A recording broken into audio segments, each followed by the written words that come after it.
अस्सलाम वालेकुम। इस वीडियो में हम चैप्टर 2 स्टार्ट करेंगे कैलकुलस का, जिसका नाम सेट्स एंड फंक्शन है। इसमें कुछ डिस्ट्रीब्यूशंस हैं, कुछ थ्योरी है।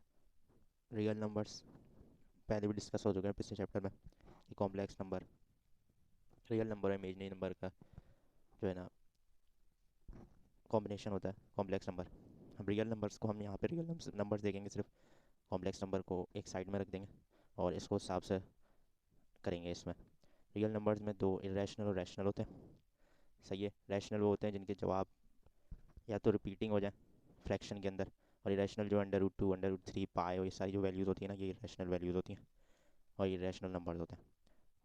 रैशनल के अंदर दो कैटेगरीज हैं, इंटीजर्स और फ्रैक्शंस की। Integers negative and positive whole numbers होते हैं, -1 0 1 2 3, ये सारे जो है ना इंटीजर्स होते हैं। इंटीजर्स के अंदर भी ना जो है आपके पास होल नंबर होते हैं। होल नंबर सिर्फ पॉजिटिव 1 होता है, मतलब 0 1 2 3, जो नेगेटिव ना हो। सही है। और नेचुरल नंबर्स, फिर होल नंबर के अंदर भी एक कैटेगरी होती है नेचुरल नंबर्स की। उसके अंदर सिर्फ जीरो इंक्लूड नहीं होता, मतलब 1 2 3 4 5 6 7 ये सारे नेचुरल नंबर कहलाते हैं। जीरो की अलग कैटेगरी होती है, जीरो सिर्फ। और फ्रैक्शंस के अंदर तो पता ही है आपको, पी अपॉन क्यू। और क्यू उसमें जीरो के बराबर नहीं होता, वरना क्या होगा, इन्फिनिटी हो जाएगा। सही है, अनडिफाइंड हो जाएगा वो, इसलिए। अब इसके आगे ना इंटरवल्स हैं, मतलब किसी चीज़ को शो कर रहे हैं इसमें कि ये यहाँ तक, ये यहाँ से यहाँ तक इंटरवल मतलब कि इंक्लूडेड है। तो उसको किस तरह से करेंगे, क्लोज इंटरवल्स। उसमें स्क्वायर ब्रैकेट्स का इस्तेमाल किया जाता है, मतलब कि स्क्वायर ब्रैकेट्स का मतलब ये होता है कि वो नंबर भी उसमें शामिल है।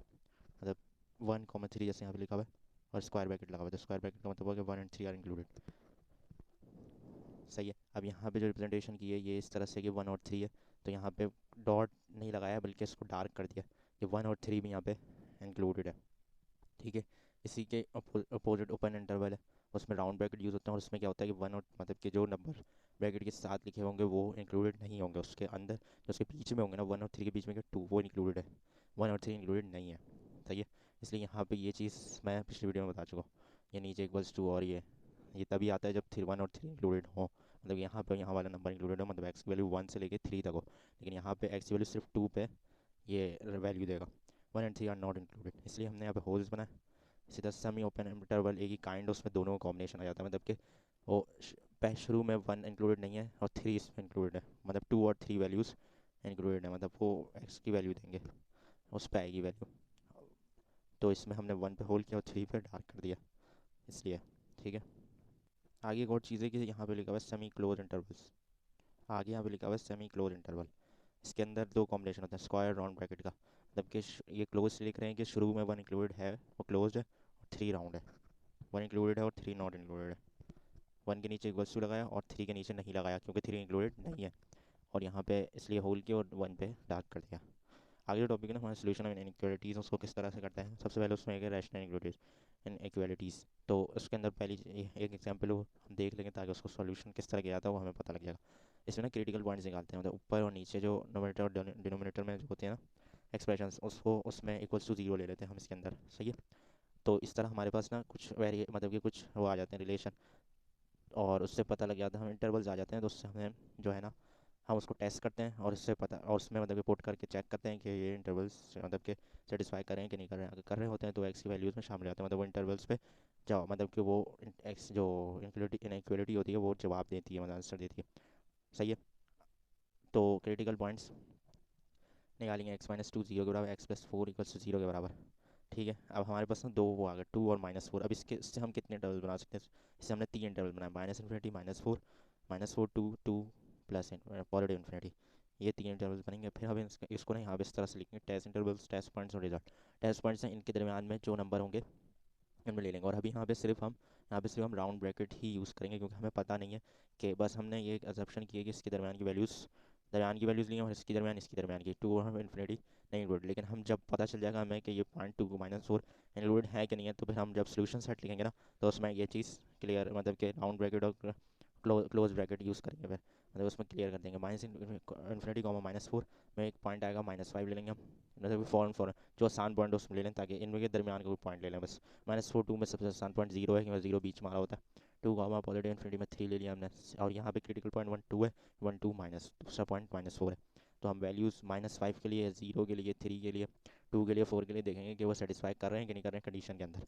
सही है। यहाँ पे क्या होना चाहिए, जीरो से या तो जीरो के बराबर हो या तो जीरो से बड़ा हो, तो फिर ये पॉइंट मतलब कि ये सेटिस्फाई कर रहे हैं इनइक्वलिटी को। तो यहाँ पे हमने सेटिस्फाई, ये सेटिस्फाई होगा, ये नॉट सेटिस्फाई, और ये सेटिस्फाई, ये सेटिस्फाई, और ये सेटिस्फाई। तो इनमें जो सेटिस्फाइड होंगे, तो यहाँ पे हमने सेटिस्फाई सेटिस्फाई दो नॉट सेटिस्फाइड है। सही है।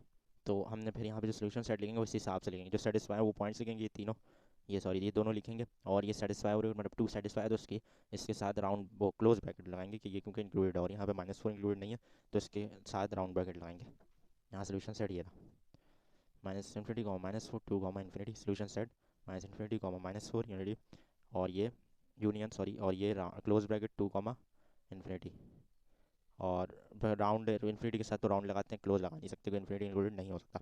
इसलिए यहाँ पे हमने जब इसकी रिप्रेजेंटेशन की 2 पे होल करने के बजाय डार्क कैसे, यहाँ पे क्या, क्योंकि ये इंक्लूडेड नहीं है -4। ठीक है। इसी तरह एक और चीज़ है इसमें, क्वाड्रेटिक इनइक्वालिटीज़, तो इसको भी देख लेते हैं हम। तब इसके अंदर ना क्वाड्रेटिक इक्वेशन होगी, क्वाड्रेटिक इक्वेशन फिर हम उसको सॉल्व करेंगे, मतलब कि उसके फैक्टर्स, मतलब दो वैल्यूज जो आती हैं फिर उससे वो निकालेंगे उसके।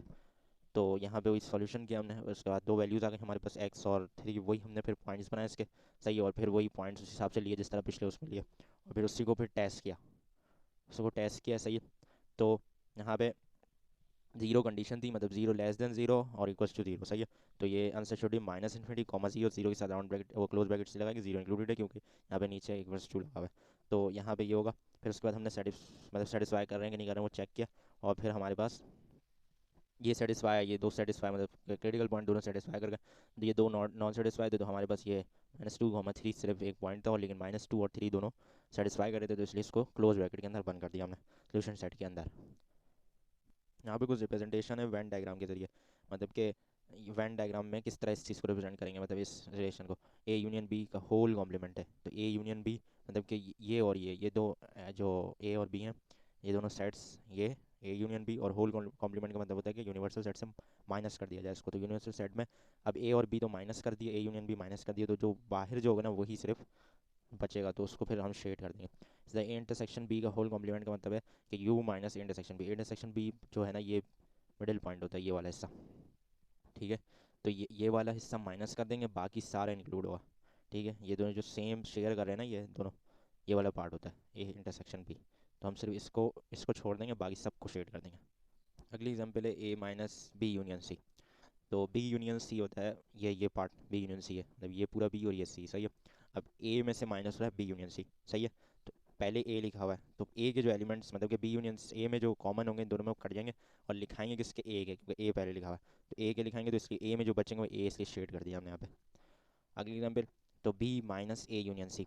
अब ए वही वही चीज़ है, ये ए यूनियन सी ये वाला पार्ट है, और बी माइनस कर रहे हैं, तो बी में जो एलिमेंट बचेंगे तो इसलिए बी शेड कर दिया हमने। इसी तरह A intersection C minus B. A intersection C मतलब ए और सी का कॉमन पॉइंट। सही है। अब उसके अंदर ये कॉमन पॉइंट है उनका। सही है। ये वाला हिस्सा पूरा। अब इसमें क्या होगा, बी का हिस्सा कौन सा है, ये वाला हिस्सा है बी का, ये थोड़ा सा जो है, तो ये हिस्सा माइनस कर देंगे और ये हिस्सा बचेगा। तो ये हिस्सा बचेगा तो हम इसको सिर्फ शेड कर देंगे। तो इसी तरह बी इंटरसेक्शन सी माइनस ए के अंदर भी बी और सी का इंटरसेक्शन ये है, और ए का पार्ट ये थोड़ा सा है, तो इस ए को पार्ट को निकाल देंगे और ये वाले पार्ट को सिर्फ शेड कर देंगे। अगली एग्जाम्पल है A intersection B minus C. Intersection B ये पार्ट होता है। ठीक है। अब इसमें से सी का हिस्सा माइनस कर दिया, तो ये निकाल दिया, तो सिर्फ ए इंटरसेक्शन बी जो ये पार्ट है ये शेड हो जाएगा। फिर अगले में A union B minus C. A union B होता है ये पूरा हिस्सा। सही है। अब सी का हिस्सा क्या है इसमें, ये छोटा था, तो ये वाले हिस्से को ना, ये वाला हिस्सा, मतलब ए और बी ये हैं, और ये जो शेयर कर रहे हैं ए बी पार्ट, ये वाला पार्ट, तो ये पार्ट शेड नहीं होगा, बाकी ए यूनियन बी वाला पार्ट मतलब कि जो ऊपर का पार्ट वो शेड हो जाएगा। फिर इसी तरह आगे भी यही है, आगे ये सेम सेम है, बस एलिमेंट्स चेंज हो रहे हैं। तो बी यूनियन सी माइनस ए, तो बी यूनियन सी माइनस ए का पार्ट खत्म कर देंगे, अब सिर्फ ये वाला शेड होगा। जैसे A union C minus B में भी ए यूनियन सी वाला पार्ट शेड होगा, बी का जो पार्ट शेयर हो रहा होगा वो शेड नहीं होगा। इसी तरह 9 में B minus A union C, तो A intersection C sorry, A intersection C में क्या है, ए इंटरसेक्शन सी का पार्ट होता है ये। सही है। अब बी में से माइनस कर रहे हैं, तो ए इंटरसेक्शन सी का पार्ट ये वाला ही हट जाएगा। सही है, छोटा सा पार्ट जो है, और बाकी बी का जो रिमेनिंग पार्ट है वो शेड हो जाएगा। जैसे 10 के अंदर A intersection B, B B intersection C. अब जो तीनों का कॉमन पॉइंट होगा ना, तीनों जो शेयर करेंगे जो पार्ट वो सिर्फ शेड हो जाएगा, बाकी अनशेड हो जाएंगे। तो इस तरह ये वाला भी हो जाएगा। हमने इसमें सेट्स के पार्ट्स को अच्छा खासा देख लिया, फंक्शंस के पार्ट को थोड़ा सा देखेंगे। फंक्शंस जो है ना, स्पेशल टाइप रिलेशन होता है वो उसको फंक्शन कहते हैं, और फंक्शन की जो मैपिंग होती है ना वो तरह से होती है कि हर एलिमेंट सेट ए का एक यूनिक एलिमेंट देता है बी सेट बी का, मतलब अलग एलिमेंट देता है। तो elements of set A input कहलाते हैं और element of set B output कहलाते हैं इसके अंदर। जैसे ए और बी में जैसे 1 2 4 है, 1 4 9 16 है, तो 1 1 2 4 और 4 16 दे रहे हैं। कुछ इंपॉर्टेंट पॉइंट्स हैं जिससे हमें पता चलता है कि कौन सा फंक्शन है और कौन सा नहीं है। तो एक इनपुट सिर्फ एक आउटपुट दे सकता है, सही है, वो दो आउटपुट नहीं हो सकते सेम इनपुट के, सही है। और हर एलिमेंट ऑफ इनपुट, जो एवरी एलिमेंट ऑफ इनपुट होता है, वो शुड बी मैप्ड होता है, मतलब कि हर एलिमेंट जो होगा इनपुट के अंदर जो लिखा हुआ होगा वो मैप होना ज़रूरी है, वरना अगर मैप नहीं होगा तो वो फंक्शन नहीं खिला सकता, सही है। तो इसी तरह यहाँ पे कुछ एग्जाम्पल हैं जिससे हम मतलब कि और क्लियर कर सकते हैं कौन सा फंक्शन है और कौन सा फंक्शन नहीं है।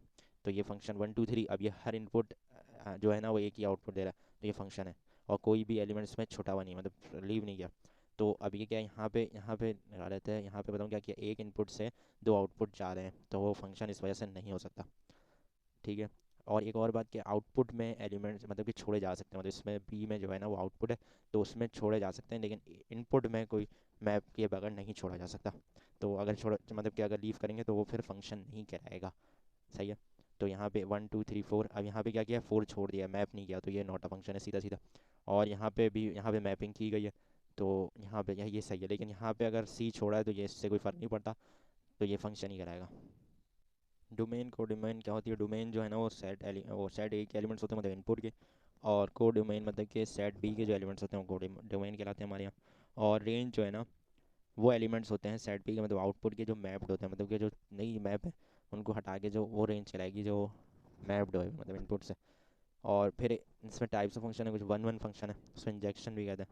तो ये कैसे होता है, मतलब कि हर मैप ना, हर एलिमेंट जो है ना वो जो है ना मैप हुआ हुआ डिस्टिंक्ट एलिमेंट ऑफ बी से, मतलब अलग अलग से हुआ हुआ है। तो ये तो फंक्शन होने में ही ये चीज़ चाहिए होती है कि हर इनपुट अलग आउटपुट से जाके, मतलब कि हर इनपुट अलग आउटपुट से लगा हुआ है, सही है। हाँ ये हो सकता है कि दो इनपुट के ना सेम आउटपुट हो सकते हैं, तो अगर वो होगा तो फिर ये वन वन फंक्शन वो नहीं कराएगा, सही है। मतलब सेम इनपुट से दो सेम आउटपुट पर दो इनपुट आगे आगे मैप हो रहे हैं, तो फिर वो वन वन फंक्शन नहीं होगा, लेकिन सिर्फ फंक्शन ज़रूर होगा वो भी।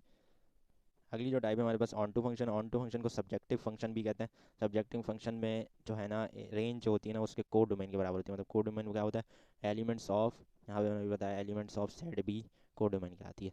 और इसी तरह यहाँ पे जो है ना रेंज जो होती है वो कोड डोमेन के बराबर होती है, मतलब कि सारे एलिमेंट्स, मतलब कि बी जो आउटपुट है ना उसमें सारे एलिमेंट्स मैप होने चाहिए, सही है। अगर कोई भी छोड़ा हुआ है तो वो फिर ऑन टू फंक्शन नहीं कहलाएगा, सही है। सारे मैप नहीं है यहाँ पे, इसलिए नॉट ऑन टू है।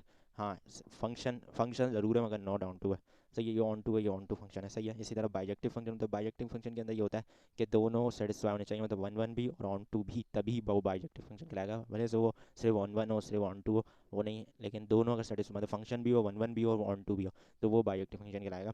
तो इसी तरह ये पहली एग्जांपल है, ये 1 2 3, इसमें वन वन भी है, कोई एलिमेंट छुटा भी नहीं, तो ऑन टू भी हो, फंक्शन तो है ही है, ठीक है। इसमें टू में है, टू में जैसे ये फंक्शन तो है कि हर इनपुट मतलब सेम दो आउटपुट नहीं है, तो फंक्शन तो है नॉट वन वन है, क्योंकि एक मतलब कि एक आउटपुट पर दो आ रहे हैं, सही है, 1 और 4 आ रहे हैं बी पे।